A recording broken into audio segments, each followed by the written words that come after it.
You are now listening to Akashic Knowledge for Spiritual Growth and Transformation. Your host along this journey, Pleiades. Peace, members of the multiverse, galactic beings of light. Thank you for tuning in to the Akashic Knowledge Podcast, episode 12. I am joined with my blessed brother, Truthseekah, and welcome to the Derek and Derek Show, because we're both named Derek, spelled the same and everything. And we just gonna be cracking up some conversation while drinking smoothies and lighting incense about spirituality, esoteric knowledge. We're gonna get a little bit into the realm of like religious scriptures and type of like Christianity knowledge and like maybe even Gnosticism, stuff like that, because it's definitely a lot of truth behind really every religion, but it's just a matter of like being able to have the wisdom. You have to be wise enough to interpret the wisdom.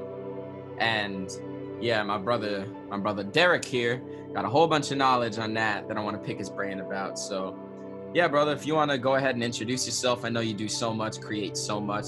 It's best to just have everyone introduce themselves. Yeah, for sure. Yeah, I do a lot, man. I'm an author, hip-hop artist, podcast host, father, friend, enemy, all those cool things. Depends on who you ask. But yeah, my main things is I'm saying spiritual, esoteric hip-hop. Most people know me for that. And then again, the podcast is kind of taken off too. So those are like my two main focuses, and in and out of that, there's so much other stuff that I do. It's guided meditations and all that really cool stuff as well. So, yep, Truthseekah, truthseekah.com. That's my work. Yep, that's what I was about to say. Definitely. I have this with everyone in the podcast and stuff. I always link their website if they have one, their social media, they're on music and stuff. Definitely check out his music if you haven't. I feel like if you know me, you probably have checked out his music already, hopefully, but it's up there, man. It's really beautiful, truth-seeking knowledge. Heck yeah, thank you. But yeah, bro, so to get this conversation started a little bit, what started to expand your consciousness beyond? Well, first, let me backtrack. Did you grow up in a certain religion? Did you grow up a certain faith? It was Christian, but it was like Backwoods Baptist, like hellfire, brimstone, like crazy stuff. I remember just going to those churches. My mom was a single mother, majority of our childhood, and there was these older people that lived next door to us, and for some reason they started babysitting us. They started watching me and my sister, and we hang out over there a bunch, and they sung in the choir and did the worship at the church. But it was a little bitty church in Louisiana, and again, like the preacher screaming, red face, wiping spit off his mouth, and hellfire. It was so weird how they like go in and out of that, because he's like preaching like that, and then when he gets off stage, he's like, hey, how's it going? Y'all ready to go eat some chicken? It's like, oh God. So I kind of grew up in that, but I was always kind of into more of the occult or magic and like heavy metal, demonic, darker stuff like that as a kid, just being drawn to like music and stuff like that. But as far as religion goes, yeah, the Backwoods Baptist stuff is where I was. It wasn't my mom or anything. Like, it was these neighbors who would take us to that church a good bit of our childhood. Makes sense. Yeah, there's definitely that side of it, man. There's definitely like, there's extremists on either end with pretty much everything. So like, yeah, what started to bring you towards the realm of like, say like astral projection and like, the spirit world and stuff? Because they don't explicitly go about in depth about that, especially not the astral realm and stuff like that in Christianity or really any formal belief, religion or whatever. They don't really explicitly go into that. So what kind of started to expand your consciousness to exploring that realm of information? I tie everything back to having a sleep paralysis experience when I was like 4 years old, and just this surreal experience of waking up in my bed in the middle of the night and felt like I was being pinned down on each shoulder by these two beings that were just like these dark shadows that were holding me down, and I was so scared and couldn't speak. I didn't know if I couldn't speak or I didn't want to speak because I was just too scared to, like, I wanted them to think I was still asleep kind of thing. It was just in total shock and panic. And so that experience, as well as some others, kind of like prepared me to ask the bigger questions in life, you know, of because I was always into the supernatural and the paranormal and telling ghost stories. And any chance that I could, I would try to ask people if they've ever had an encounter like that. Have you ever seen a ghost and all that kind of stuff? And eventually at sleepovers and parties and stuff, people will be like, yeah, I had that happen to me. And oh yeah, my mom did. My mom said it's called a witch. My mom said and somebody else said that they were angels. And somebody told a story of a kind of a sleep paralysis experience where they woke up and one was at the edge of the bed, like on the bed, but they were waking them up because the house was on fire. And then so this entity crawled on them to wake them up. So throughout, you know, my adolescence, always being intrigued with that stuff, and then watching supernatural movies and, you know, movies about the occult or the witchcraft or whatever. So that really got me into it. But as an adolescent growing up, I was into a lot of dark stuff as well. So mixing a lot of the occult arts, and then trying to get into meditation and summoning angels and summoning demons and summoning whatever entities would appear and stuff like that, man. I ended up getting into like this really weird psychosis. I started doing all of these different meditations and rituals, and it seemed like none of them would work until they all worked at the same time. And I'd be sucked and pulled in and out of portals and have entities speaking to me, but they're speaking foreign languages and I don't know what the hell is going on. And it was just absolutely terrifying. And it would be midday. I'd be in conversation with somebody, and all of a sudden I get sucked into a portal and I'm seeing colors and shapes and whispers, and I come back and I'm like, oh shit, oh God, like it's scary. I feel like heart's beating. I turn pale. Like it wasn't fun. And so yeah, that's what led me to the Lord, man. That's what led me to call out for God, looking for help, and because I couldn't control it, couldn't turn it off, and it was driving me mad. And the veil between my reality and the spirit world was very thin, and they was kind of like messing with me and having their way with me, these types of lower level entities that pretty much when you tap into the spirit realm, whatever you're doing, like on that level of vibration, if you're a good person, you're doing alms, you're helping people, you're feeding the poor, taking care of the sick, being a genuine person. When you tap into spirituality and tap into meditation and do breath work and all that stuff, you're going to encounter the beings of that vibrational pattern frequency that you're walking in. But I was robbing people. We were breaking into houses. I was stealing stuff, and I was in gang activity, lying, cheating, stealing, all that. So when I tapped in, I got to kind of meet those entities that were working on that level of vibration. Your vibe attracts your tribe, in the physical as well as in the spiritual. Yeah, that's exactly right, man. That's exactly right. And I love that you had that clarity of like, you know, you have that insight now of like, you know, it's because of the vibration that I was resonating at, that then when you started to access these states where you were becoming more sensitive to interactions with the spirit realm and stuff like that, that like the vibration that you're at is going to be what you're attracting back. So yeah, it makes perfect sense. And that's like a real check for yourself, for people who are like looking to get into like doing certain types of rituals, doing certain types of meditations based around contact with the spiritual realm, doing all types of like magic stuff like that, which there ain't jack wrong with it if your intentions are straight. But another thing to really like look into, even people getting into astral projection, especially people getting into trying to astral project and stuff like that, really take a minute to like meditate, sit with yourself and be like, where is my aura at? Where is my energy on? Like, and not just on a conscious level, like what types of energies do I carry around in my field day to day? Because exactly like you said, that's going to be correlating to the plane of vibration you travel to when you access these heightened states. So yeah, that's definitely very true. And it's really quite a blessing. I love whenever I could like speak to somebody who is kind of like gone headfirst into the darkness, like straight up, which you most definitely have, beyond the physical realm, you know, like interacting with these beings and stuff like that, and having these contact experiences, like that'll really put you face to face. Like, you know, I've only had sleep paralysis a handful of times, and that shit is terrifying. It is real. You can't move. You can't even speak. You can't even yell.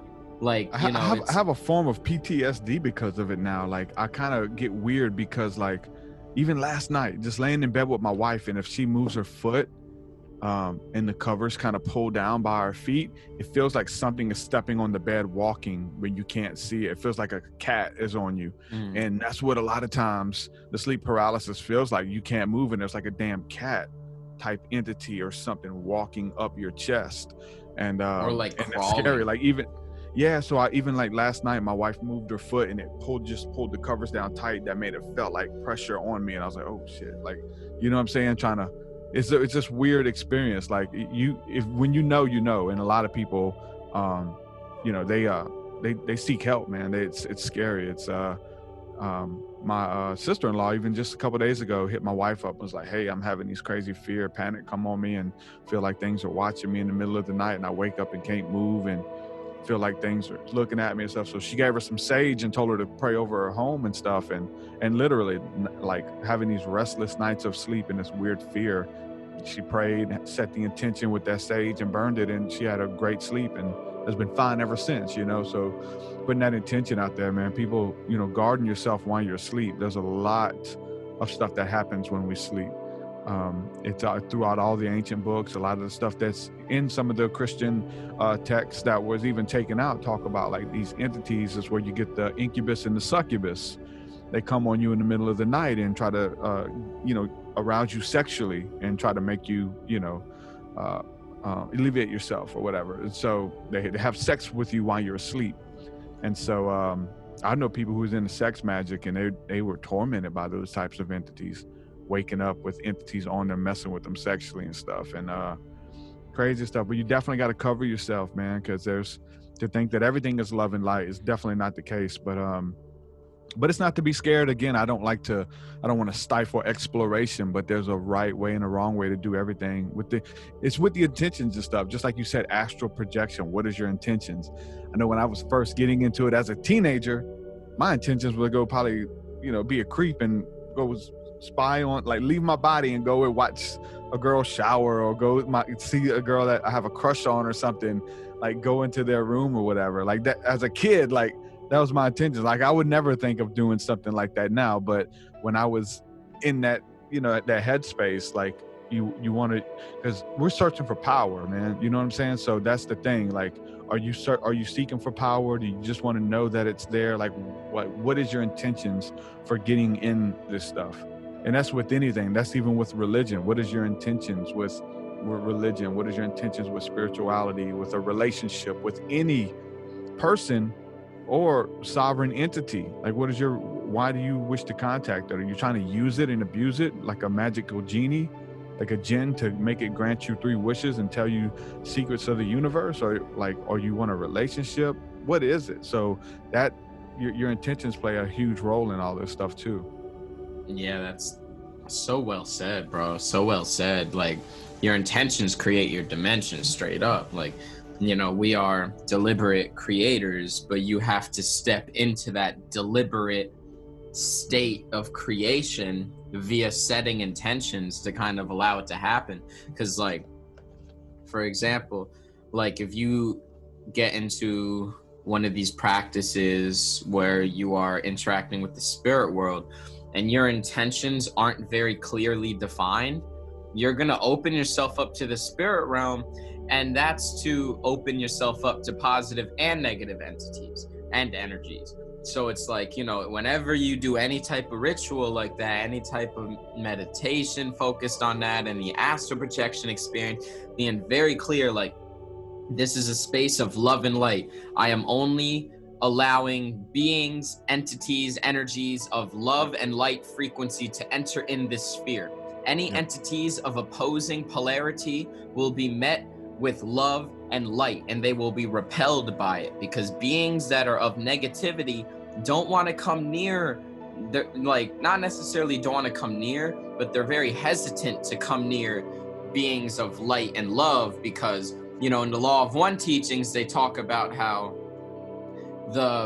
it's a lot easier to build up positive polarity in the universe than it is to build up negative polarity. Like, you got to really be a really evil person, to like ascend to the next plane and be in the service to self path. You got to be 95% negative. Whereas if you want to ascend to the next plane in the love light path, in the path of service to others, you just got to be 51% positive. You just got to be a little bit more positive. You ain't got to be no straight up angel, you know? It's like, it's a lot. So what I'm getting at is it's a lot easier to build up positive polarity than negative polarity. So imagine if you have a dark entity and a light entity and they have a battle or some shit like that. The dark entity might damage the positive entity or whatever, but if the positive entity damages the negative entity, you bet that it's going to take the positive entity a lot less time to recover than it is the dark entity. It's going to take them a lot more time to recover that polarity that they lost. So recognizing this truth has been one of the most liberating things for me when it comes to interacting with these other realms and stuff like that, because it really makes you really grasp and understand and understand and all that like all you got to do is vibrate at that green, radiant, love, light frequency. Have that as your intention. I am only radiating in this frequency. I am only accepting interactions from beings of this frequency. And any being that's like a negative, like parasitic, like energy or whatever, they're not really going to come near. They're going to see a heart chakra booming. They're going to see all types of things that are in opposition to what they're trying to resonate. Yeah, they look for weak people. That's like, Exactly. I mean, even like a thug or somebody's trying to rob you. They're waiting for you to get off by yourself, waiting you to get in the shadows, and they're looking for somebody vulnerable. It's exactly like a bully mentality, like preying on the weak. Yep. It's exactly 100%. What it is, man. So like that's so good of a point, that your intentions really do make everything, and just setting that strong intention and not just saying it and thinking it, but feeling it, the emotion behind it. That's what catalyzes the energy exchange. That's what really powers it. You know, they talk about in Napoleon Rich, Think and Grow Rich, emotionalizing your affirmations and stuff, which is obviously another great thing you could do, protecting yourself before sleep and stuff like that. That's one of the best times to protect yourself, is before you go to sleep and as soon as you wake up, to kind of like tap in, like check in with your energy. I call it putting up your energy condom. You know, you gotta do it sometimes. You gotta make, you're going out in public and stuff, you gotta protect your energy. It's a very important thing. So yeah, I'm gonna jump right onto a tangent here to kind of pick at any information you got about this. But how familiar are you with the teachings of Gnosticism? A little, just a little. I mean, I don't know exactly what the teachings are. I know what the Gnostic Gospels and then some of the other ideas that some of them present. So I don't align myself with a lot of it. Some of it's, I feel like it's kind of far out and bogus or whatever. But I mean, Gnosis now, on the other hand, as far as like understanding Gnosis and knowledge of God through experience, you know what I'm saying? Knowledge gained through experience. And I'm definitely for Gnosis, but as far as like Gnosticism, there's just some stuff in there that I don't really align with, but there's some beautiful stuff in it all. You know what I'm saying? Oh yeah, absolutely. Yeah, I personally don't know too much about it either. And that's why I was gonna pick you about it. But from what I do remember, when I was looking into it like 2 years ago or something like that, I was looking at some documentary or something, and it was on Gaia, and they were talking about how basically the resurrection of Jesus or whatever, when he came back, and he came back as a spirit form. And then he started teaching, like, there was the teachings before he was crucified. And then he came back like a certain amount of time later, and he continued the teachings, but he ripped the veil right off supposedly and just like started being like, yo, this is the spirit realm, this is yada, yada, yada. But obviously if that were the case, it would be similar to Christianity as a genuine religion, as a general religion anyway, as like, it would be kind of like touched up upon over time and stuff like that. But I do feel like all of the touching up of the religions and beliefs across the world and stuff like that is really just like an encoding where, like, you know, I feel let me know how you resonate with this or how you feel about this, because I was brought up Christian. It wasn't like no going to church type Christian, but like, you know, that's what my mom believed in and stuff. She talked about Jesus and all that type of stuff. And from a young age, I remember feeling like there was like something so close to being like prayer in itself felt like there was a small thing missing. There's a small thing. And like, first of all, I feel like prayer is meditation in the original scriptures and stuff like that. Like prayer really is meditation.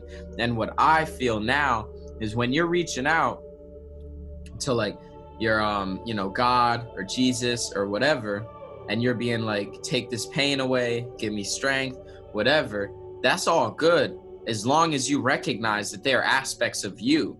That's where the disconnect happens a lot, where people get into prayer and then they're surrendering their power. You know, it's usually a lot of people, they're in a moment of crisis, they're about to die or something like that, and they're just like, oh God, please save me, and if I survive, I swear I'll be the best person ever, type, you know, that's an exaggerated example, but like you know, giving their power up. yeah, it's very over the top, but you know, basically people giving their power up. And there ain't nothing wrong with reaching out to higher aspects of yourself that are able to, you know, channel life force and all types of stuff to you.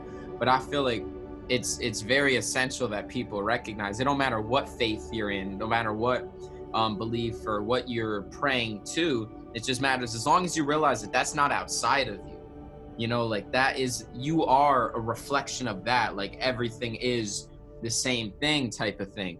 And obviously that's another version of yourself vibrating at another plane of existence and all types of stuff, but it's not something that's like greater than you. It's not outside of you. It is a reflection of you. And then when that is achieved, when that understanding right there, I feel like prayer could be a superpower. You know, you could really be like praying to whatever, and then like receiving all types of downloads, receiving all types of psychic activity, receiving genuine strength and life force and all types of things. And that could even happen when people like aren't recognizing that that's them. But I feel like in a way they're giving up their power, and there are like consequences to that, not like dangerous anything like that, but like I feel like to really awaken your true nature and to align more, because I feel like the goal is to, you know, eventually continue to evolve till who knows how long from now, but eventually you resonate at a similar frequency to the being that you're praying to. You know, it's not like that's forever out of your reach. Like, we are forever evolving. We are just fractals of the universe evolving to reunite with itself at source and stuff like that. So any being that you're reaching out to probably was where you are, you know what I'm saying, in this plane of vibration, and they continue to evolve and evolve and evolve and stuff like that. But yeah, I just wanted to kind of pick your brain at that, see how that kind of resonates and what downloads come to you in regards to like prayer and stuff. Yeah, again, I think God is within and without. I think as above, so below. You know, I think it's a mirror. I think there's a couple different expressions where I feel like we're in the middle. I feel like there's heaven above, and then there's like what we would call the underworld or hell, or some people call it beneath us, and we're in between these realms. But we are a mirror image of both, really, and we have both natures and all of that within us that we have to choose daily. You know what I'm saying? To pick which wolf we're gonna feed, however you want to put it.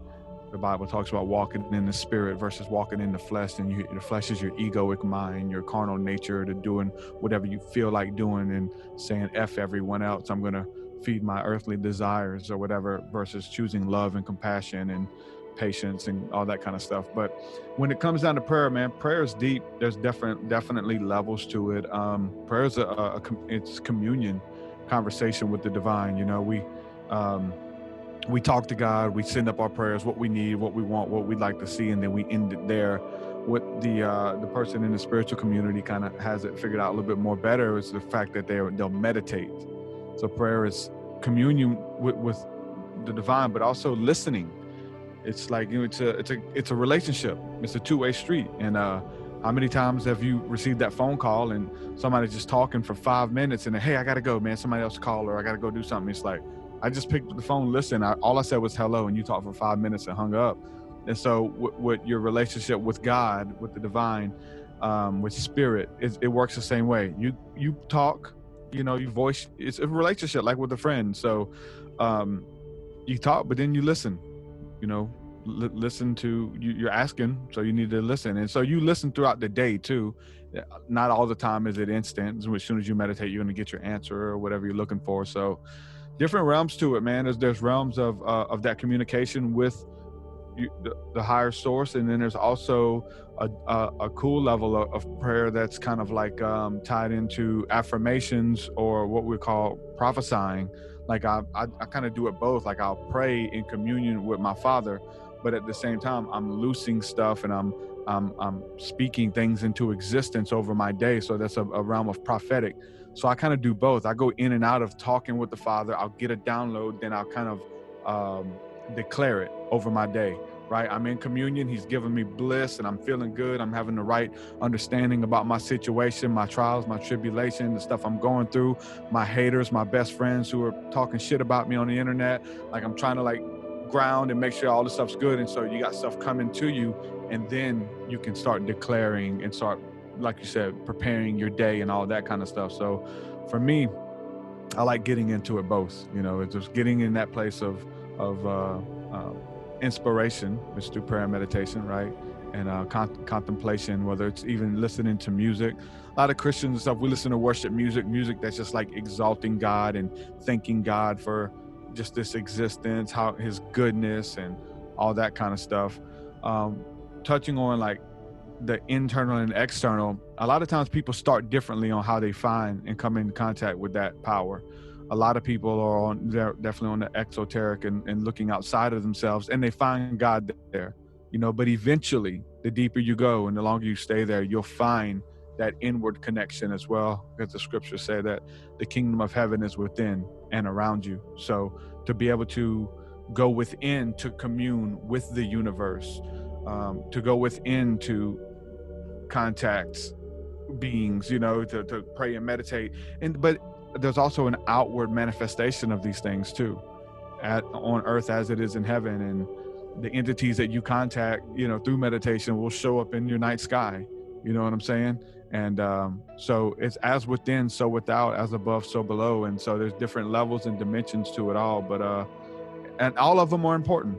You know what I'm saying? I do think it's very important that we have a structure and we see some of these things as external. And so for me, Christianity was like my groundwork of getting into spirituality, to have, you know, these players or entities or personas that signify love. Jesus is love. God is love. The devil, you know, or Satan or whatever, that figure is the epitome of hate. That there's power that wants to deceive you, to rob, steal, kill, and destroy, right? Then you have beings and angels in between the two, that are closer to the devil, that are closer to God. So, and then there's rituals, there's prayers, there's meditations, there's do's and don'ts and stuff like that to help you stay on that path, versus like, hey, I'm just going to figure it out as I go. I think it's very important that we pick a path. When you you want to become a Freemason, guess what? You got to pick a path. When you you go to AA, Alcoholics Anonymous, that's a path in and of itself. But even with that, you got to have a higher power that you're able to lean on and to pull that power from.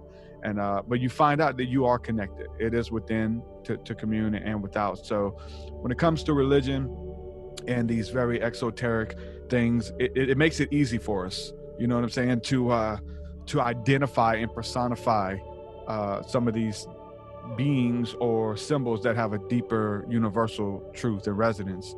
Like, you know, when I call upon Jesus, it could be the same thing as someone else calling upon Archangel Raphael for assistance. I don't know. You know what I'm saying? But your mind, in the way that you go and you're asking for these things to show up, if you don't, you're just going to be, you won't know what to do. You're going to have to make it up as you go. You're going to have to read a book, try to learn some new stuff. But some of these religions kind of help us out with that stuff, or spiritual practices, or tribes, or whatever, It gives I think a it's important, reference though. point. Yeah. I definitely, that came through very clear, bro. Very well said, as always. Like, it's context, for a lot of people that are going through this world, understanding the beyond physical phenomenon and stuff like that. These religions, they have context to kind of understand it. And exactly like you said, whereas you might be calling upon Jesus, someone else might be calling upon an archangel or something like that. Someone else be calling upon their higher self. Someone else, yada yada. These are all, it's like, using words as an example. I say this all the time, like, words are just the reference point. They're just the context. Words are like how we get each other towards the underlying understanding behind the words. So the words that you use, like, I could say a sentence to you to make you understand something, and then I could say that same sentence in totally different words and still bring you towards the same understanding. So, like, it's not the words that really are that. The words don't matter as much as the understanding. But a lot of the time, you can't get to the understanding without the words. So that's why, exactly like you said, it's very important to have a frame of reference, to have a way to conceptualize these things, to kind of bring you towards deliberately experiencing these metaphysical phenomenon within the capacity that you want to, rather than, like you said, doing these types of things and just like not having a specific frame of reference, and then just like, now you got angels, but you also got demons on your back. You got energy parasites on you now. You got energy vampires. You got all types of things, hitchhikers of all kinds on your aura and stuff like that. So yeah, it's very essential to kind of just like, and another thing that I would say is allowing your intuition to be your guide beyond anything in this realm, beyond any scripture, beyond any person with credibility, beyond any like medium, beyond anything, allowing yourself to basically discern what resonates with your spirit, like at the end of the day, not taking anything in black and white, because words in and of themselves could be misinterpreted. So like, even words that you read from a book that might be a holy scripture or something like that, you might be misinterpreting the words. You might be understanding it wrong. You know what I'm saying? So like, beyond intellect and stuff, using that as a reference point, but allowing your intuition to be what guides you towards like the fundamental foundation beyond the words and stuff like that, rather than like, oh, this is credible, let me just like dive into that and not question it. You want to question and just allow your intuition to give you all the answers. Yeah, I feel like that has to be trained, though. Intuition has to be trained, because like people make a lot of bad decisions and bad choices that, trying to follow their heart or trying to discern, even though they're discerning wrong. You know what I'm saying? Because there's a fine line between intuition and impulse.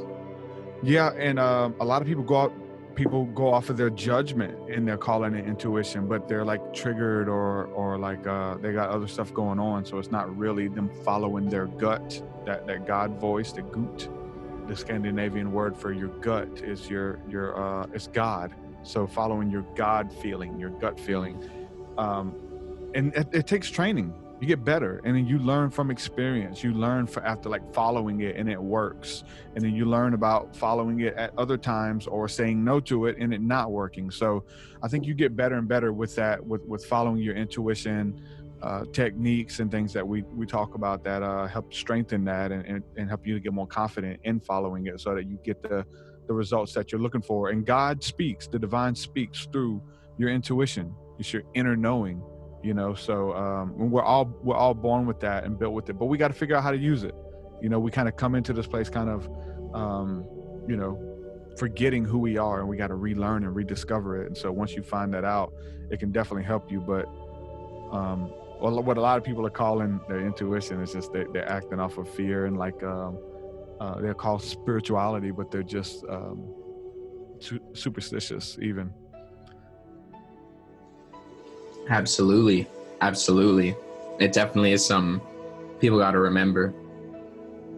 It's just coming in here, we got amnesia. So like being able to align with that truth, that God voice, really is just aligning yourself with your natural state. And you know what they describe as the Lucifer experiment was essentially like back before like humanity and all that type of stuff within our galaxy. Life that was seeded here lived in harmony for like, this is just a story that I learned from ancient texts and stuff. Who knows the truth and validity of it? But supposedly for like, I think like hundreds of billions of years, right? Like life is pretty harmonious in this galaxy. And then something happened called the Lucifer experiment, where all the beings that were in direct harmony and communion with source, what many people may call God, or the existence itself, all of existence, the all, they started to create beings that were detached from source. And that's what basically brought in like free will, but in context of being detached from the stream of source. So that was called like the Lucifer experiment. And then that's essentially where like Lucifer could have originated from in the ancient like texts and stuff like that, was that Lucifer was what they called the experiment, where you detached from source. And that's like the only reason why anyone does anything evil, is because they're just in disharmony with source, in disharmony with God, in disharmony with existence. Like if you're in tune with yourself, you're going to recognize that everyone and everything is you. Why would you hurt yourself? Like, it's just common sense. But the only person who would hurt someone else is someone who's hurt in and of themselves, which is that they're not connected with the true nature of things and stuff like that. So, yeah, it's really just a matter of like finding flow back with source and like bringing your state of being back into, it's not like an instant decision. Oh, I'm gonna just go back to source, and then you're there, and then the rest of your life is perfect. It is like, for most people, like a lifelong journey of bringing yourself back to this alignment. And we're human, we're not perfect, it's being gentle with yourself, but also having ambitions and goals. This whole life is like the Libra balance of just like, positive and negative and stuff. And it's a matter of like just processing all the darkness and the negativity, and not just running away from it, and not just being like, oh, I choose this path. It's like, all right, I'm here to learn from this, process this, move through this, and then evolve from it to now be more anchored in the path of light. And it's a journey, man. It's a journey for sure. And that's one of the biggest reasons why having community and just friends and soul family and all types of stuff is so essential. It many people, if not everyone, goes through a stage of their journey where solitude is like the catalyst of their journey. I know I went through years of solitude before I could even say I had one person who vibrated on a similar frequency of me, to have even a simple conversation with about esoteric concepts. But like, as you continue to grow, it's only a natural byproduct that you're going to attract people, circumstances, events, etc., that are in alignment with that frequency. Because having people that are like, even if it's one or two friends, you know what I'm saying, like that keeps you in check. That's a big reason. Someone who's really on the same frequency, especially if it's like someone you see all the time, someone you live with, someone you chill with all the time, like they could call you out on your ego. They could call you out if you're like, you're like, yo, you ain't really about that, or like whatever the case may be. They could call you out when you act unconsciously, because just about all of us do at some point in time, even if it's just like for small moments or whatever, of just like slipping into a bit of ego without us noticing. So like being able to have someone to give you accountability, like out of a space of love, not judgment, that's another thing. That's why they got to be on a similar frequency for it to really like connect, rather than them being like, oh, what you doing, they're just kind of like, yo, like you aware that you like you ain't really in tune with your soul right there, right? That's not really your soul talking, that's your ego talking right there. You know that, right? Just putting that out there. Like, we all need that reminder sometimes. So and also it's about being patient with, if you don't, because a lot of people might be listening to this right now and they'll be like, yo, where my soul tribe at? Where my star family? Like, come on, where they at? I'm alone in my house around freaking zombies or whatever the case may be. Like I said, that's the case for a lot of people. And it normally starts out like that. And that's not to say that you're on a lower path of you're on a lower part of your path or anything like that. It's just everyone's at a different part of their journey. And being content with where you're at allows you to move forward. And until you become content with isolation and you become embracing of this solitude, when that happens, you're gonna transition out of that phase of your life and ironically attract more people that are on a similar frequency. Yep. Yeah, I've been there, early on for sure. That place of isolation and not having nobody to talk to. I write about it in my music a little bit too. Just put a little stuff in there about, the isolation is like, what I'm saying? You're being prepared, man. You're being prepared. You're being taught things that you can't do when you got a, full-time podcast or you got this and other stuff going on. It's some of those foundational things that you're being taught by God and by the angels, some of the things that are going to be essential for your journey, lifelong truths that you can't buy and you can't read in a book. You got to experience it. And so those long times of meditation and stargazing and all that stuff, I did most of that stuff by myself, man. When someone else came eventually over the years, but at first it was just me. I didn't have nobody doing this stuff with, I'm stargazing, seeing UFOs and making contact by myself for hours under the night and morning sky. You know what I'm saying? I'm just getting those things within me that I know, that my truth and going in, because this is essential, so it's part of the process. We're all part of that invisible college or the mystery schools that we're all a part of, even spiritually, like this existence. And so you got to be taught by yourself. There's things you got to learn to make it to the next level. You got to pass those tests, and when you do it, then you'll be, kind of get to walk into the next levels of vibration where there's other people who have passed that test as well, and you get to meet them and talk to them freely like you have been wanting to. And then you'll be able to help other people who are where you were get to the next level and stuff. And so everything comes full circle. And for me, it's a natural empathy for those people who are where I was. So that goes for the person who's thinks they're demonically possessed or oppressed, right? Those people struggling with that darkness and demons and stuff. Like, listen, my heart goes out to you. I want to help you. Those people who are lost spiritually, they don't have nobody to talk to. Well, we got a podcast. We talk about this stuff freely. We do like group sessions and all this kind of stuff to ask any question that you want. We'll try to help you the best we can. And so making yourself available. And I tell people I want to be that version of myself that I needed when I was younger. Like when I was going through all that stuff and it was hard, like every single part of it, was hard. I wouldn't trade it for the world, but I needed somebody to talk to. And at times I did, but you got to pay it forward, and that's how,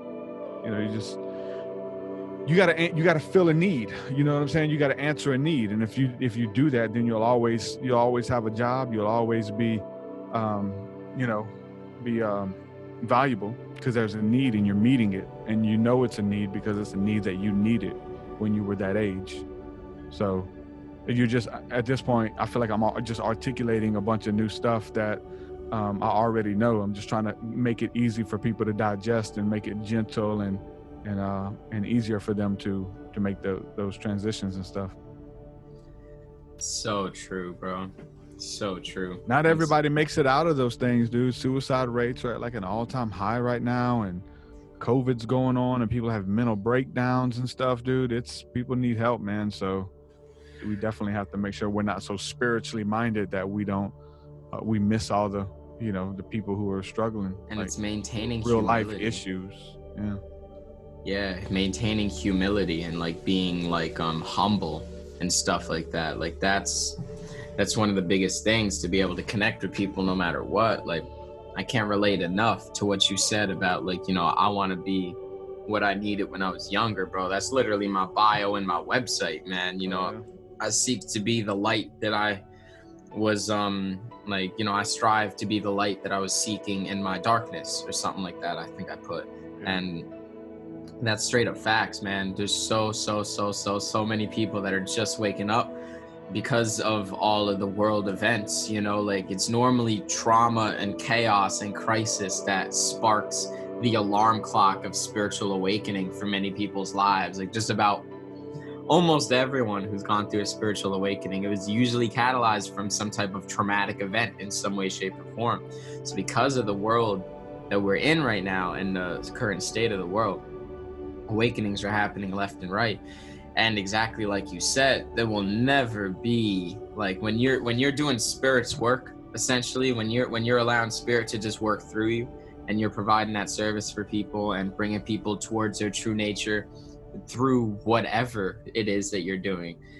It doesn't even have to be explicitly describing like esoteric concepts or, you know, truth like that. You could just be like doing anything at all. It doesn't matter. It's just the energy behind it.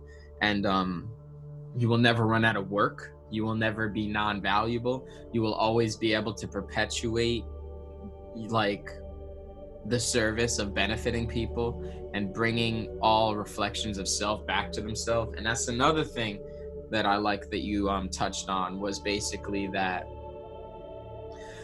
because of what you've gone through, you have like a certain level of like empathy for those that are in the darkness, that are summoning demons, that are like stealing, robbing, lying, all types of stuff, because like you recognize that you were there, and you know, you had to be, for a matter of speaking, you had to be dumb to get wise, you had to be dark to get light and stuff like that. And that's a big thing, is recognizing that all reflections of it ourselves is just that, is ourself. Because a lot of people at the beginning of their journey, I know years ago when I was first waking up, I was like kind of condescending, you know, I'm like, everyone around me is sheep, they're all zombies, they don't know shit, you know what I'm saying? Like it's very normal for people to feel like that, because from the human perspective, that's what it seems like.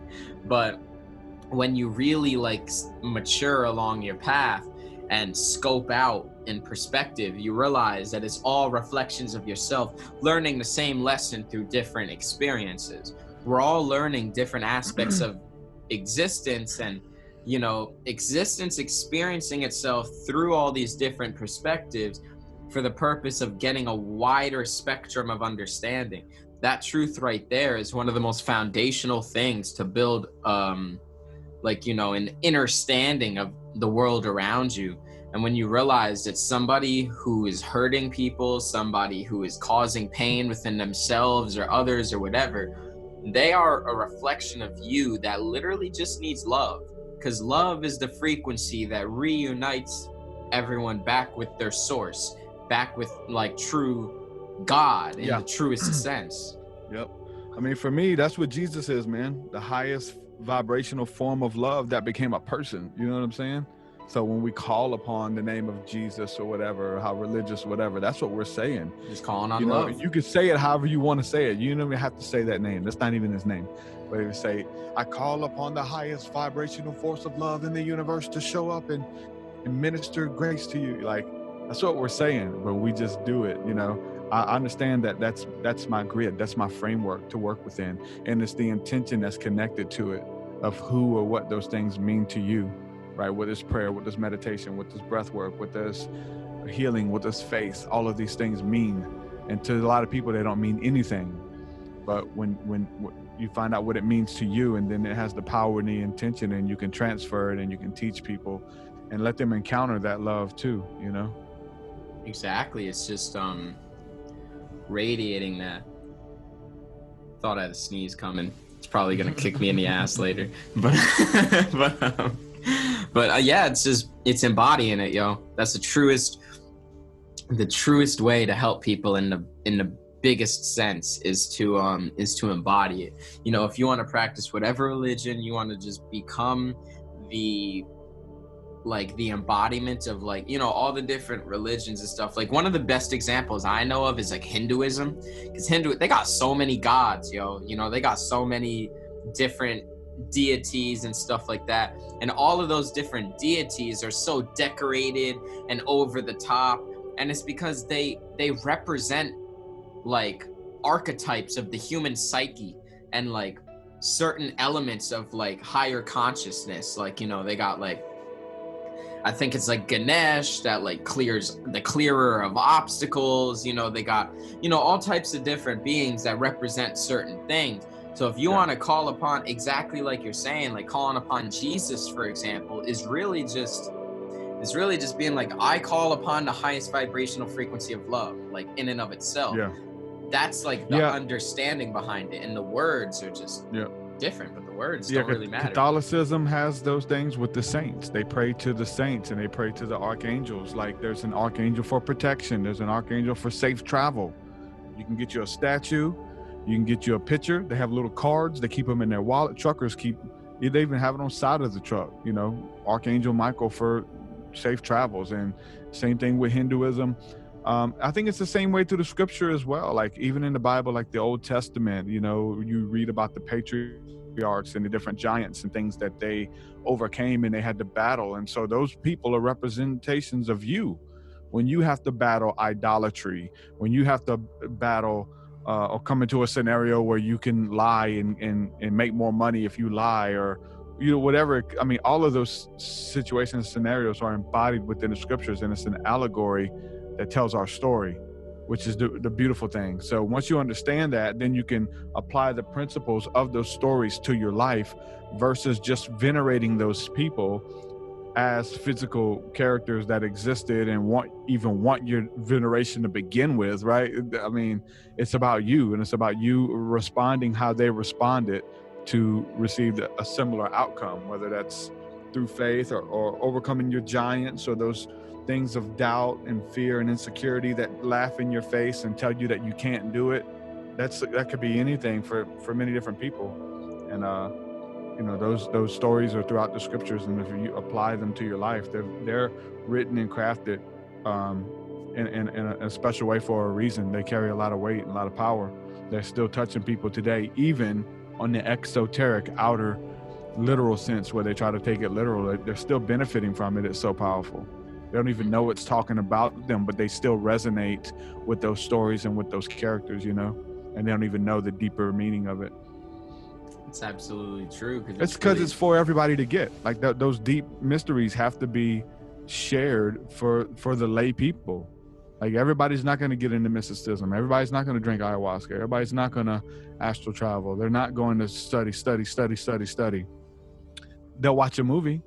They'll watch The Lord of the Rings, which is all those same stories. They'll watch Frozen. They'll watch, you know, it's the hero's journey. It's just communicated through story, through characters and through allegory. And we have to have it. It's powerful. So to deny it and to act like there's no power in it or it's a system of control or whatever, you're deceiving yourself. Like those stories are powerful. Read, you know, Paulo Coelho's The Alchemist. Same thing. You're not reading about a young man on a journey. You're reading about yourself on your own journey, you know? And so the Bible's written in the same way. And many of these other holy books are articulated that such a way that it draws you in and you're walking with these people. And, you know, when you read about stuff that they're facing, your mind immediately goes to things in your life that you're facing. That's how you're supposed to read it, you know? But it takes, again, not just wisdom, but spiritually able to understand, what does this mean to me? Not what did this mean to these people 3,000 years ago or whoever. What does this mean for me today? And once you do that, you put yourselves in their shoes, then it starts making sense. Just like in the news and the media and stuff going on all over the world, put yourself in their shoes and stuff starts making sense. Now you're more empathetic. Now you want to show mercy. Now you want to help the less fortunate because you've been there. You've been less fortunate. You've been hungry. You've been a beggar, or you've been this or been that or whatever. You've been lonely. You've been depressed, you know? So now you want to reach out to those people because you know how to help them because you've been in that situation as well. Absolutely. The allegories, story within the story. Yeah, that hero's journey, man. that hero's journey, that's a real thing. Those are human archetypes, basically describing like consciousness and like what it is to be a sentient entity in this plane of vibration, aware of the fact that it is having a human experience, you know? Like, you could really take any type of journey that was and also why you said like there's a lot of people who might not even understand the deeper meaning behind something, but they'll watch it. And like, for example, somebody who's just a lay person just trying to lay down and watch Frozen or the Lord of the Rings or listen to the audiobook of The Alchemist or whatever the case may be, they're just chilling, you know, they're just like, yo, I'm bored, trying to entertain myself. And then like they feel so captivated by this movie, by this book, by the scripture. And that's because it's resonating with a deeper part of their being. Yep. And that's really what it is. Like, you know, that comes back full circle to cultivating that intuition. Cause like me personally, like if I watch, cause like I love watching movies. I don't watch movies too often, but like if I do, I like to watch really good movies. Sometimes I'll experiment with movies. People tell me movies all the time and I'll be like, let's see what this is about. When I watch a movie and I feel like inspired, uplifted, all types of just pleasurable emotions, I'm just like, what? Like I'll literally hop right in meditation after watching a movie pretty frequently and like see what comes up, because a lot of movies have like deep encoded meanings behind them and stuff that you might not even get upon initially watching it or listening to the audiobook or reading the book or whatever. So like allowing that, when you feel that really good feeling after receiving some type of information, that's what you should follow, and then allow more information to surface through meditating with it, because meditating with it allows you to get into a field of pure potentiality where thoughts aren't distorting things anymore. Because like we said, words and concepts are not the fundamental truth. It's the understanding behind them. So that's what you want to get to the root of. So you placing in a state of meditation in a thoughtless, formless, silent space, very calm brain waves and all types of stuff, that is going to allow you to interact with the understanding behind the concepts, and you're going to feel things more. And like it all comes with, you know, like you were saying, cultivation, you know, that you're not going to be able to instantly jump into meditation and like ask a question and instantly have your answer given to you. Like very rarely will that happen, you know. Like sometimes you got to meditate for a very long period, and then like, you know, usually asking the question in multiple meditation sessions. And like, you know, also like you were saying, you know, being open throughout the day to receiving and stuff like that. But synchronicities, phone calls, websites, television shows, it's crazy. That's how God answers you, you know, throughout the day. You may start in that place of prayer and contemplation. You start there, you ask a question, you have a, you know, that experience, and then everything's answered. You'll get an email, hey, can I do this? Hey, can, like, you know, it's just the trust in the process and knowing that you are connected to a higher power, you know, that I think is important. And again, I go back to the Christian path. That's my path of like this entity, this being, the entity, the being, the consciousness that created all of this world that we're living in, holds it together, that it loves you, that it's like a friend, that it wants to hang out, like it's conscious of you. You're not just, you know, that you're important, you know, and that you're connected to like an umbilical cord of love when you need it, you know, and of grace when you need it. And you can get it anytime you want. I think that's important. That's what a lot of these religions embody. Again, AA, you know. So I think it's important with part of the creation process and being able to manifest things and our spiritual process, man. Just that we don't feel like we're alone, right? That was a big thing for me. I'll tell you that when I became a Christian, man, I was always alone at first. Like I was always like depressed and thought about killing myself a lot, just flirted with suicide and those thoughts and stuff. And when I became a Christian and stepped into this relationship with God, like I never felt like I was by myself ever again. Sitting at home by myself, I was never alone. It was always God. And I would go in through meditation and prayer and have phenomenal experiences at home by myself. And I would, even if I was sitting down playing video games, I felt like I was neglecting God, that it was a friend sitting there chilling with me. Like, at least you could talk to him while you're playing. You know what I'm saying? Like, if you got a friend sitting next to you on the couch, hey man, you having fun? Yeah, let me finish this game up, But like, I felt like it was always a friend with me. And anytime that I would try to engage that thought of God being a friend, that's what Christianity is, the story that God is a friend of you. He wants to hang out. He sent Jesus to draw you close to him and stuff. And so that was big for me, knowing that he wasn't far away or some weird cosmic consciousness concept, which it is, but it's embodied in our day-to-day, in our consciousness and our hanging out and that kind of stuff. That was huge for me, man. Yeah, that's a huge thing. That's a huge thing of recognizing that it's not so far away, that it's outside of your daily experience, exactly like you said. Yeah, it's this cosmic, esoteric, ineffable concept, but like, it's also interwoven without every single freaking particle of your existence. You are interconnected with that. There is no concept of distance or time or separation. Like, you are interconnected with it. It's always that presence is always permeating throughout your existence. You always have accessibility to it, as long as you reach out for it. You reach out for it, and you have that you open up that line of communication, so to speak. Like, allow the presence to speak through you, because like, we're always being sent information, everything, all the time, but everyone is usually closed to it, because you're in your video game or whatever, and you're not focused on anything but the video game or your job or your relationship. Yeah, exactly. That's just like a metaphor for like whatever, like life. Whatever in life. When I was a teenager, it was video games. Yo, I feel you, bro. I feel you. They're fun.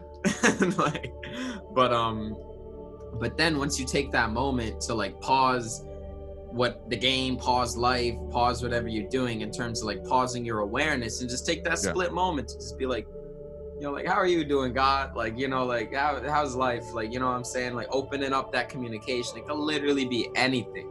And then like opening up that space for things to come through is really all it takes most of the time with anything, because they're already willing to communicate. It's just, they can't interfere with free will, and they can't just barge in and just like, I am the Lord and Savior, and I am here to guide you towards liberation. Like, that's that's gonna directly interfere with the free will of literally anybody. They're like, no matter whatever you were doing today, it ain't as important as that spiritual experience you just had, type shit. I mean, you're right, because people don't, how many people say yes? And if it's that easy, how many people do it? Even Christians, like, the majority of Christians have no idea what the hell we're talking about right now. You know what I'm saying?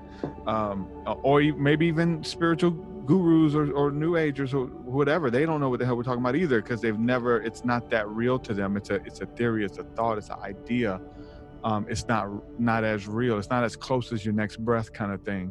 But it's about, again, making the time. Free will is important, man. I think free will is like our just, we vote with it. Like, it's our form of I say worship, because like, I can give you my devotion. I get to pick and choose where I spend my time, what thoughts I think, what things I create, what I do. And it's with my free will. So choosing beautiful things, you know what I'm saying? And then with the hanging out with the Creator, for me, it's interesting because it plays in my mind as being more important, because I have a lot of friends who will say, well, I pray to God. I talk to God all day throughout the day. I'm just always talking. That's cool, right? I do that too. But I think it's important, especially when you're busy and you take that time where you could be doing other things and you have other things to do, but you say, you know what, I'm gonna devote this time to getting it in with the Creator, with meditating, with prayer, with reading a couple scriptures, whatever it is, going within. And then it's like, he knows that you could be doing this, but I would rather do this. In the face of temptations and stuff too, a lot of people those prayers of, God, if you take this away from me, I'll never do it again. Whether it's drinking and just being alcohol addicted, just getting massively drunk, or using too much drugs, or cheating, or whatever it is you're doing, using dope, people begging God to take it away, and they wonder why God won't take it away. I feel like it's your free will to say, you know what, I want to do these things. My body, they're fun. My flesh craves it, but I'm not going to do this because I know that I am a vessel that is created for honor, that I'm going to take care of my body that you've given me, that I want to preserve my mind to be of good service and good use and those things. And again, having that willpower, secret time away to spend. I think God notices that, where he's like, you want that? You sure you don't want it? You sure you don't want the crack? You're like, no, I do want it. I do want it, but I'm not going to do it because I want you more. I want righteousness in my life more. I want to fulfill my dreams more than I want to stay stagnant in this old stagnant water. I want to step into something beautiful. Well, you got to do something different. You know what I'm saying? You got to turn from those different things that are killing you, and you do it by using your free will.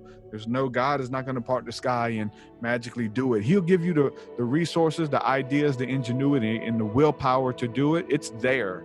It's always, each and every one of us have it, but you have to tap into it by doing these things that we've been talking about. Absolutely true, bro. Absolutely true. It's being authentic with yourself, and not like putting on this persona of like, oh, I don't want to do this at all. Like, no part of me wants that or whatever. It's like, it's making that priority of devotion. And like, just, you know, one of the most powerful meditations I've ever had was based off of, you know, Yogananda? Yeah.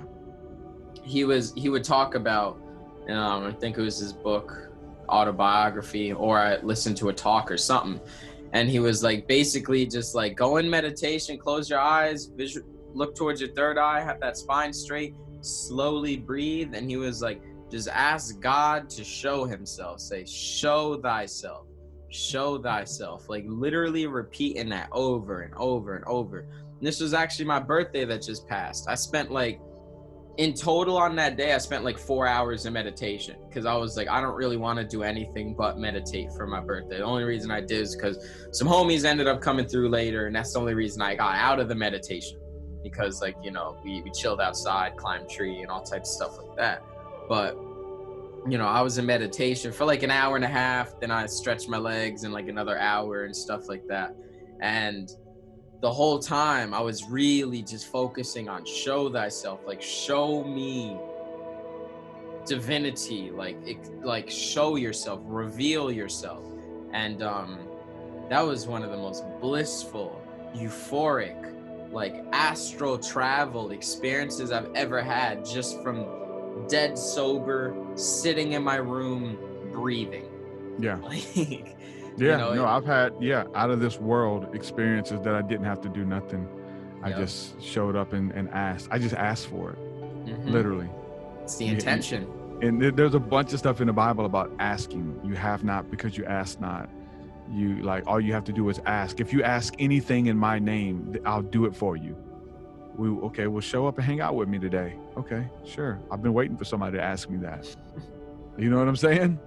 Like, I mean, how about you? Like, you know, waiting for people to ask you stuff, you know, come on, hey, well, I want you to come on my podcast, waiting to get asked to do things. And like, God is like we're created in his image, bro. Like those feelings and stuff that you feel, God feels the same way.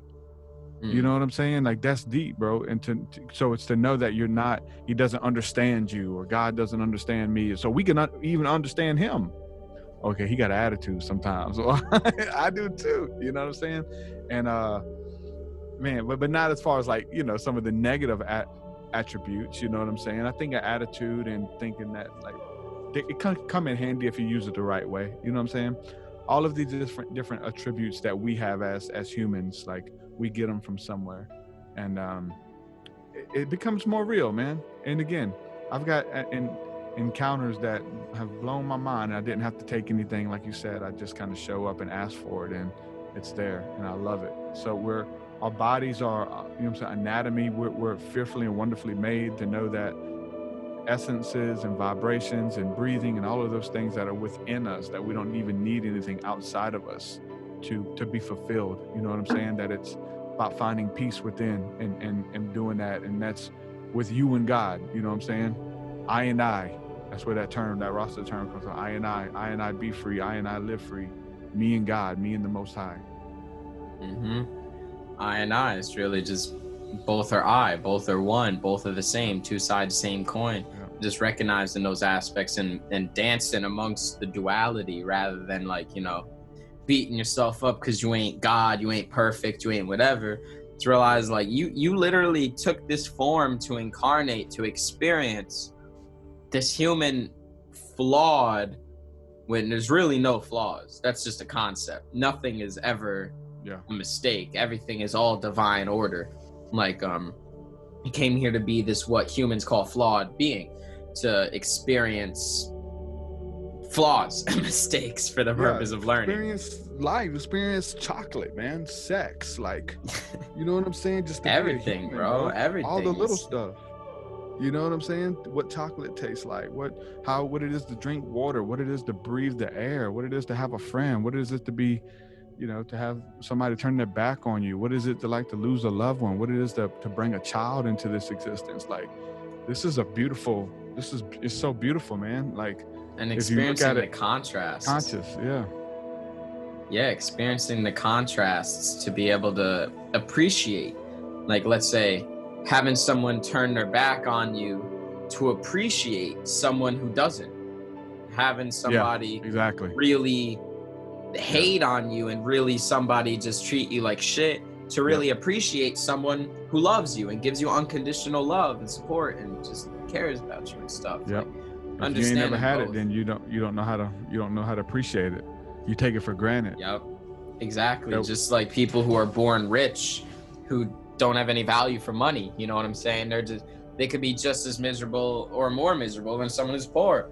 You know what I'm saying? They don't have. And then if someone who grew up poor, you know, if they come into money, they're like, hot damn, you know. Hey, listen, I didn't know how to act going over to my friend's house when I was a kid, and they would invite me over to sleepovers, and I'm staying in these big, nice. I grew up in trailers, my whole trailer parks, dude, and to be invited to like these big houses and rich folks, like I didn't even know what to do. I go like, all the toys and video gaming systems and stuff. I'm like beside myself. I'm like, oh, this is heaven. This is what rich people do. Oh, even being around families though, that was weird too. Like I would go and like be around. They had a mom and dad in their home. You know what I'm saying? And like, oh, this is how mom and dads operate. This is how it is to have a dad. It's a family dynamic. That's what this is. I never had one, so you know what I'm saying. So I was able to appreciate that, and now I'm able to bring that into my, you know, reality with my family and try to be a dad myself. You know what I'm saying? Because I got to see what that looked like, not from my own perspective, but I grew up without that, you know, but having to find it somewhere to appreciate it versus like not, you know, because there's a lot of people who don't.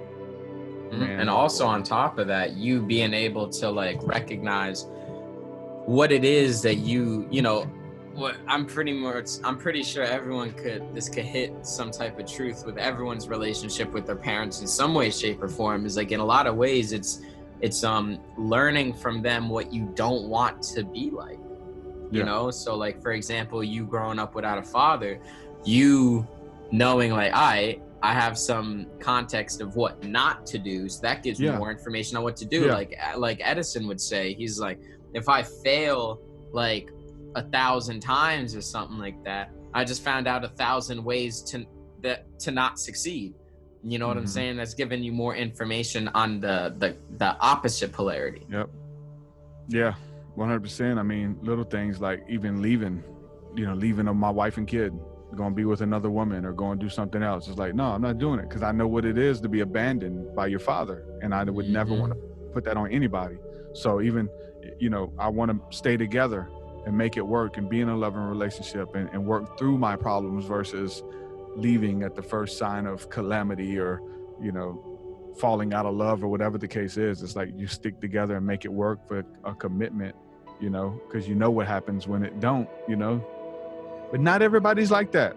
You got to be conscious. Some people, they perpetuate those generational curses, and it just keeps happening every generation, you know. Yeah. But it was a generational curse until it ran into you. As long as you're conscious of it, that it's a thing, then you can stop it. If I wasn't conscious of it and couldn't see it, then who knows what would happen. I'd be at the mercy of whatever feelings that I had for the day. And then it just goes to your intention. Now that you know this, what you gonna intend? Your intention could be like, my intention is simply to put an end to this generational curse that is, that has haunted Poverty. my bloodline for eons. You know what I'm saying? I'm trying to end poverty in my line. I'm trying to end abuse. I'm trying to end abandonment. I'm trying to end, all the types of things. We all got things within our bloodlines that run deep. And these are all lessons. The reason why it's an ancestral generational curse is because those are reflections of yourself who basically, they weren't learning the lesson, so it has to get repeated. That's all anything is. And that's another thing to recognize, is like there's a balance within that, right? So like let's say you like have an affinity for, let's just use addiction, right, for drugs or whatever. Let's say like you're really deep into hard drugs, all type of shit, and then one day you go cold turkey. You're like, I can't do this anymore. I want a better life for myself. I'm gonna get sober. You get sober. You're 5 years sober now, totally chilling. You don't feel any type of temptation, all types of stuff like that. You are just fine. Then one day someone comes up to you and offers you a whole bunch of hard drugs, and then you feel this temptation to kind of give in. And then like, regardless of what your decision is to kind of stay with your strength and willpower or give in or whatever, like the surfacing of that which you thought you cleared wasn't necessarily because the lesson hasn't been learned yet. It was more so an opportunity to, I guess you can use the word test, but not in like a judgment type of way. It was just like an opportunity for you to see how much you truly mean what you intend and what you say. So if you say like, I don't have any temptation for drugs, I don't want it, no part of me does, I would never do it. It's like, I bet. Let's put that to the test. Let's kind of like let's bring that up in your environment for you to see how you react. I listened to Justin Bieber on that. Never say never. Because I've seen it, dude. Like coming up in like even me saying it for sure, but then seeing like pastors, you know what I'm saying, who like overcame drug addiction, and I'll never do that again. I'll never smoke crack again. I'll never do crystal meth again. And they got a nice family, nice home. They like leading at the church and stuff. And then something happens and they fell short and they start smoking again. They lose everything. I'm like, and I've always had people tell me, say, you know what I'm saying, never say never. But it's like, I was like, no, because they feel like they're certain. No, I'll never do this again. I had a couple different things. For me, being coming from the Christian background, being a gospel artist, and I started out doing gospel rap. Like there was a couple things. A buddy of mine had a dream that we were in a club and I was cursing, make some motherfucking noise. And I was like, dude, I would never do that, bro. I'll never curse on the microphone. I appreciate it. And several months later, I'm opening up for Lil White. We getting drunk and I'm, put your motherfucking hands up. And they got me on camera. They showing it all over the internet. And I'm like, oh man. I was like, dude had a dream. And I told him I would never do that. And I did it. And just like even smoking cigarettes and little stuff like that, I said, man, I'll never do that again. God delivered me from it or whatever. And I'll never do it. 10 years passed by. And then all of a sudden, boom, smoking cigarettes. Damn, I got to quit. I got to cut this out. Cigars, whatever it is. Like, the things that you say you do, you're tempting God, telling what you ain't and are going to do. Never, never, never. So I just thank God for the grace daily to make it through that, that I know that it's not a never thing. It's a minute by minute thing. It's a moment by moment thing that you have to choose daily what you are and what you aren't going to do versus the set. Now you can set your intention and hope and be happy, and you may feel that way at that moment, but how quickly things change, bro, That's exactly right, bro. And it takes like a really mature perspective to be able to really not only recognize that on an intellectual level, but be able to experientially like understand that it is a moment by moment thing. It really is like I'm not smoking cigarettes right now. I'm not lying right now. I'm not acting on my addictions right now, blah, blah, blah. It's like recognizing that within each moment, nothing is linear. The only thing that's linear is that nothing is linear. The only thing that stays the same is that nothing stays the same. So like really like expanding your horizons beyond the typical like moral concepts of things, and just seeing everything as like how you feel within that moment, what is in your, because I'm gonna keep it completely real. Sometimes going into the darkness to dip your feet into it and then coming back is essential for growth, you know, like it's really essential, like, you know, it's yeah, I didn't know that there was, you know, those chinks in the armor until you do it, until you find yourself doing it, you know. Yeah. The things that you said that you would never do, and you find yourself doing it. Nah, that's absolutely true, man. And it humbles you. It humbles you too, because a lot of people, especially people who like, you know, because I've gotten like, I used to like do drugs back in the day when I say back in the day, but I'm still young. You know, when I was like 15, 16, I was doing like really hard drugs. And then like I stopped doing that completely. And then I was just kind of smoking weed. And then when I was from like age 17 to age like 19, I got dead sober. Didn't even really drink coffee much, you know, like nothing. And then I started getting back into like plant medicines and shit, just like weed and mushrooms and like every here and there LSD.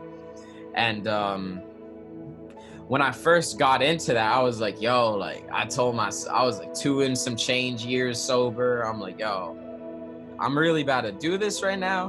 But then like I really sat in meditation and I actually got guidance that like, yo, like you are cutting yourself off to exploring this realm of experience based upon your ideals that you set in stone for yourself. So obviously this is so contextual, you know what I'm saying? This totally varies on like, you know, it's like if you're murdering people and then you stop murdering people and you're like, oh, maybe I should murder someone, like, you know, totally different. But like, you know, from my personal experience, that was you gave it power. You probably gave it power over you in some way. Yes. I did the same thing with drinking. Like, it was hard for me to even have a glass of alcohol, and I thought I would never do it again and all that kind of stuff. And then it's like, you know, just again, you're talking about meditation, just having that intuition, like, listen, you giving this thing don't have no power over you. You can do this recreationally. You can do it responsibly. You know what I'm saying? I know people who, when they have a drink of alcohol, they got to turn the bottle up. They're drinking to forget. They're not drinking to be sociable, have a good time with company. They're drinking to forget some shit. Like, you know what I'm saying? Abuse and the self-hatred and doing things to escape rather than to enhance. Yeah. There you go. Yeah. Escape rather than enhance. And yo, exactly what you said is exactly what I was feeling as well, bro. Like word for word, I was giving it power, because like I had within myself that I wasn't even conscious of it till I really sat and meditated with the ideal. But I was like, yo, part of me didn't want to smoke again, because I felt like if I smoked a blunt or an L or a bong or whatever, that I was gonna then like be tempted to like get back into smoking regularly. You know what I'm saying? I was like, that's going to be a strong temptation. That right there is fear-based.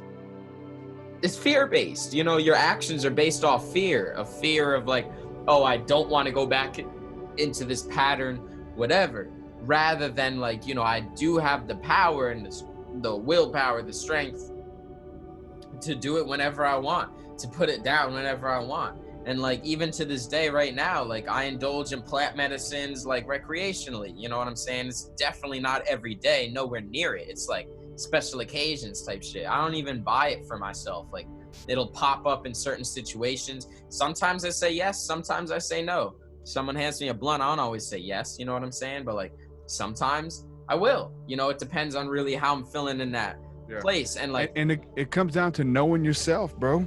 Yeah, because you know, you have to get through that, you don't need it, that you can't.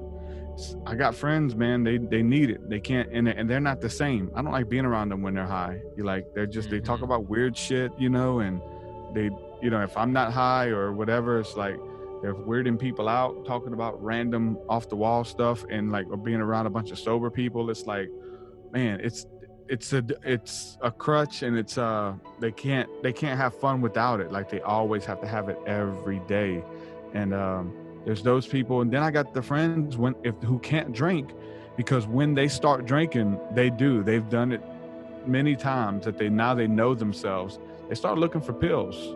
They start looking for Xanaxes and lower tabs as soon as when they start drinking, and then that leads to crack.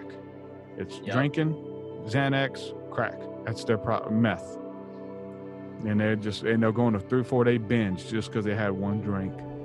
So that's so true. They're in AA. They can't be around it. They decline coming to our birthday parties or going out to eat with us or going to do a karaoke because they know we're going to have drinks, and they can't be around it. And I was like, I respect it 100%. I wish you could, because we're friends and we'd have so much fun. But the fact that you can't, and you are taking those precautions not to, put yourself in that situation because you know yourself, then I can't do nothing but respect that. Exactly. That's what it is. A lot at the beginning is like taking yourself off of the energy that you're trying to really heal from. And that goes beyond just addiction.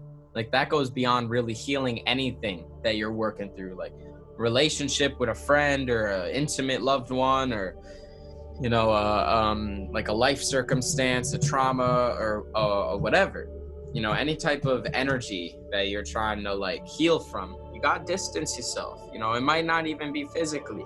Sometimes it's just emotionally and energetically, but you got to distance yourself from it, at least at the beginning, to isolate yourself from it so that you can work through the energy. How are you going to work through the energy and heal like trauma that's happened emotionally or whatever, if you're constantly, as you're like working through all that shit that happened, more of that energy is being exposed to your auric field? You got to kind of detach from that to work through it, then get to a space that as you get exposed to that energy, you are more accurately and centered, and you're able to accurately transmute that energy more. Whereas like, let's say somebody just got sober yesterday, crazy addict, all types of stuff. They just got sober. They're like, it ain't for me, whatever. They're around people smoking blunts, drinking, popping pills, whatever. They're just chilling. They're going to obviously not be able to really handle that. Even if they don't like impulsively go, even if they don't do it, even if they stay sober or whatever, their energy is going to feel all types of tense. They're going to feel like, you know what I'm saying? They're going to really... I did that. Yeah, for sure. Yeah. Same, bro. Same. Eating stuff. I had to leave. I couldn't smell it, couldn't be around it. Not that I wanted to do it. I had a distaste for it. I had a fear of it, I guess, too. Me, I just didn't want to I didn't want to get contact high. That was the thing with me. Me too. Yeah, because it put me in such of a crazy world, and so I was like, man, I don't even want to smell it and be around it. And I remember, because when we became Christians, this was years ago, this is in 2000, we came back to hang out. I lived in Louisiana, but I came back to Alabama, and we started trying to go and hang out with our old friends. And we're like, hey man, we gave our lives to the Lord. We're trying to hang out, and they're all acid heads, and they're all smoking weed all day. When we were a big deal in our little group, and so we came back to hang out, and none of them wanted to hang out. They just wanted to go eat acid, and they were talking about like taking trips to go to, I think they were going to Walgreens to steal coursines or whatever, some kind of sleeping pills that you eat a whole bunch of them and they mess you up. They were talking about like, we're gonna steal them. And I was like, hey, we've been out of town for like 5 months. We want to hang out, man. We're gonna get this and that. And I remember going to somebody's house like a couple of days later, and they were all at somebody's house, and we walk inside and they're smoking. They're all smoking, and they know we were Christians now. We didn't do it, but they looked at each other, had a blunt, and was like, oh my God, Aaron and Derek's here. If anybody wants to hit this, come to the back with me. And it's almost like they said it and they didn't think we heard, but we was like standing right there, and literally like 10 people got up and walked in the next room and shut the door, and we're just standing there like, what the fuck? Yo. It was okay, man. This is crazy. Let's see what's going on here. It rules your life. You're addicted, dude. Yeah. I ain't seen you guys in 5 months. We want to hang out. And it's like, oh my God. Yeah. Yep. No, that's exactly right. But even a situation like that's a blessing in disguise, because it really showed you what you need to detach from people-wise. You know what I'm saying? Like those, like that type of stuff. That's another thing. When people in the, it's a rough truth. It's a hard pill to swallow. Yeah. But when somebody in your life treats you like shit, detaches from you, just like absolutely is obviously not treating you well and stuff like that, that's a blessing in disguise. That's a sign right there showing you like, yo, this ain't where it's at. You know what I'm saying? This energy is not worth you getting overly invested into, because the energy exchange is not going to be reciprocal. It's not going to be equally reciprocated. So like when someone leaves your life, that's one of the biggest ones, yo. When somebody leaves your life, if a friend all of a sudden tells you like, yo, I just don't fuck with you anymore, peace out, like, you know, this is some stuff like that be happening, yo. Or they just like, they obviously might not say it in plain English like that, but like they might just be like, yo, some type of excuse here, and then just like they leave your life. Or a romantic other, a family member, even someone you really care about, when they leave your life, that's like you need if you feel attachment towards that and you feel like a turbulence and all types of stuff, you need to sit with that and work through that emotion, and sit with that emotion to kind of be like, why do I feel so attached to this person that wasn't equally giving me back what I was giving them? If that's the case, then you work through that, and then you realize that that person like was sent out of your life for your benefit, for you to now achieve your next level of evolution. And like all types of stuff like that, it's usually a blessing in disguise. Like everything's a blessing at the end of the day, even the negative things that happen in life. Everything is progression, evolution, so it's a blessing. Yeah, that's but even a bigger blessing, really, the negative stuff. Yeah, but negative stuff usually is, you know, in terms of the universe, you know, just to be real, beyond the human perspective of experience, like in terms of the cosmic universe, like the negative stuff is usually better than the positive stuff, because more growth happens from it. You know, the pressure that forms the diamond type of thing. Yeah, it's like in a video game when you fight the boss, the harder boss. You know what I'm saying? When you beat him, you get something good. Real. And like an RPG, it will aid you on your journey. You get experience points when you beat that boss, and a lot if it's a big boss. And if it's hard, sometimes you got to fight that boss 5-6 times. Some people quit playing the game because they can't beat that boss, so they just turn the game off. It's, dude, I got to that boss, I tried 7 times and I quit, dude. I just quit playing. I ain't touched it since. But when you beat the boss, so you can get the experience, take his weapon, and move to the next level. And it's the hard part. It's not the picking berries in the valley and all those things that come to you as well. Now that stuff happens too, but really in when you're facing those hard monsters in the battle, man, you know. Yeah, it's coming out on the other side. It's really when you step into the flame, the person that you are on the other side of that is not going to be the same, you know. So going through that flame, going into that darkness with the intention with the focused awareness that, like, you know, that's not destroying you. When you feel like you're being destroyed, when you feel like your life is falling apart, that's everything around you. Like, just like what's happening in the background behind me right now, the world blowing up and stuff like that. Like, that is really the catalyst of like everything that's no longer serving you. All of the aspects of your false self are fading.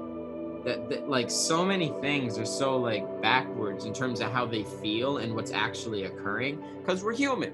We experience emotions, we experience contrast, you know. It's completely normal. But when you can kind of like get to a level where you recognize that like suffering is allowing the birth of something new as a result of the fading away or the dissolving of something old that wasn't serving you, like knowing that is the first step. But then living in harmony with that principle of understanding is where you truly get to a state of being where you're like genuinely at peace, you're liberated, you're free, because you realize that this whole life is just a game. Not that it doesn't make any sense, or that doesn't, well, like it doesn't make sense at the end of the day, but like, you know, that it doesn't have purpose, because it does have purpose, that which you define to it. Not to say that it's all for no reason, it's for the growth of the entire universe. But at the end of the day, it really is just a bunch of drama. It's a bunch of skits, a bunch of comedy, a bunch of horror, a bunch of all types of different genres of every movie is really like what this game of life is. And when you realize it's a game, you can start to dedicate yourself towards learning the principles of the game and then acting in alignment with those principles to win the game for all intents and purposes. Yep. Yeah, you're playing the game of life, and you don't know the rules to it, and you learn through experience after playing it a couple times or a couple years, and then you learn by, I think universal law is really the rules to the game, and so figuring out what that means and principles that are communicated to that. And for me, a lot of those things are echoed throughout the scriptures as well, these ancient scriptures that people had, and came to these deep concepts because they've played the game.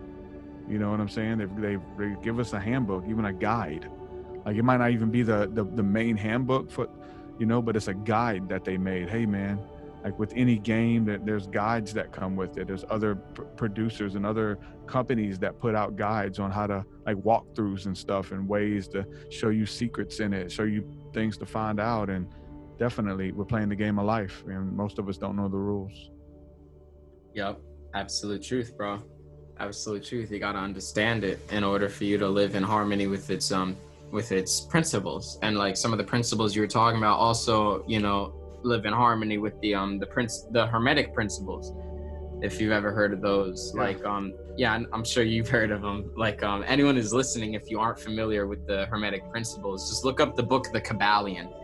I'll put that, Seven Hermetic principles. Yep, the 7 Hermetic principles. Very easy. Like the principle of mentalism, the principle of correspondence, the principle of vibration, principle of polarity, of rhythm, cause and effect, and gender. Like, I literally got them on my wall right here. I'm looking straight at them. I need to print mine out just so I'll have them down. Yeah, bro. I've actually got the 10 Commandments in front of me, but I've always wanted to have the 7 Hermetic principles in front of me.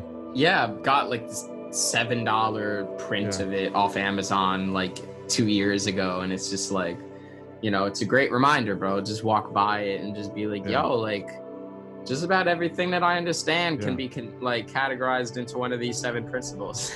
Dealing with the law of attraction, the law of polarity, like the law of compensation is a huge one I've been really big into lately. So any of those big time money guys, people who understand energy, and that money is energy, and they a lot of them understand universal law. So yeah, it's the fundamental orchestration behind the unfolding of matter and everything in our reality. It's all orchestrated intelligently.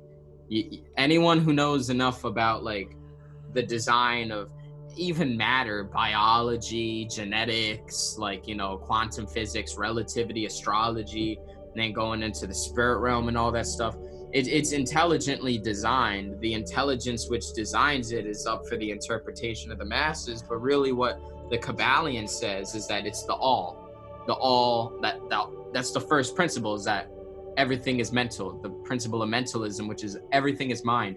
Everything is an infinite living mind. So essentially, just like the mind that you use to create your reality, everything that originates in this realm of physicality was first a thought and then translated into reality. In the same way, you have that mind. Imagine that mind, but it's infinite. In that the manifestation isn't like, I gotta think it, now I gotta use my hands to build something to translate it. It's like, it just cuts that time so that manifestation is infinite. So like, that's really essentially the concept, at least in the Hermetic philosophy of like what the all is and stuff like that. That's obviously a very gross nutshell type of wrapping it together, but like, that's definitely something I recommend for anybody who is interested in. If you watch the podcast till this point, you know what I'm saying, you're interested in these things, like, you should definitely check that out if you haven't already. But yeah, with that being said, we're probably about to start wrapping up here, because I'm getting some I'm realizing I got something in like 10 minutes that I was completely blanking out and forgetting about. But yeah, bro, definitely I'm so grateful to be able to have had this amazing conversation with you. Definitely more in the future for sure. For those who don't, he said it at the beginning, he's got his own podcast. I was on his podcast a while ago. We were talking for like, what, 2.5 hours on that joint. Like that, yeah. It was, great pod. He just hit 333 episodes, man. Like, this man's really going out there and spreading that esoteric knowledge, bro. And just like, I'm truly just like, person to person, Derek to Derek, really grateful for you, bro, because you've really like paved the way for a lot of realms of understanding. Your music inspired me before I even met you. Your music inspires so many people. You're doing so many great, pure-hearted, just things for the community, the things that you create, the energy you emit, even the love that you give to those around you, your family, all types of stuff. Like, I definitely recognize the light that you're anchoring in, the light that you're holding. I see the work that you do. I'm grateful to be able to collaborate with you on, we've made music together, we have podcasts together now, and just more to come in the future. And definitely I would love in the future to bring you out to one of our source gatherings when it aligns, for you to just like share all your gifts, do a workshop, perform your music, all types of stuff, man. I would definitely love to have that aligned in the future, and just grateful to have you, bro. Grateful to have you. Thanks for having me, dude. Feelings mutual, and love to see what you're doing, and taking off, inspiring people, doing what you do, man, and being really good at it. So bless up on everything too. So much love, brother. Sent like genuine appreciation, genuine gratitude, genuine love, genuine light, and not even a goodbye, just to see you later, bro. So thank y'all for tuning in. Blessings, gratitude. I appreciate everyone for aligning with the information coming through the Akashic, through our vessels for this podcast. See y'all on episode 13.